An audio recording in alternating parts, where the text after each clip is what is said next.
কাশি যাওয়ার কোনো প্রয়োজন নেই। তুই এই গঙ্গা নদীর তীরে আমার মন্দির তৈরি করে পূজা কর। আমি এখানেই পূজা গ্রহণ করব। জানি জানি মা, শুভ কাজে অনেক বাধা আসবে। তুমি আমায় শক্তি দাও মা, তুমি আমায় শক্তি দাও। আমি যেন এই গঙ্গা তীরেই তোমার মন্দির স্থাপন করতে পারি। শক্তি দাও মা, শক্তি দাও আমায়, আমায় তুমি শক্তি দাও। তথাস্তু তথাস্তু।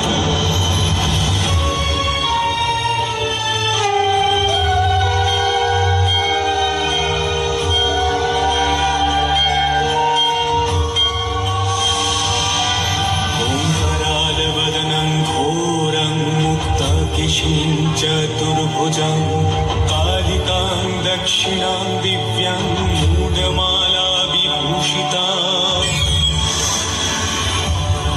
महामेघप्रभं श्यामं तथा चैव दिगम्बरे कठावसक्तमूढाली कलद्रुधिरचर्चित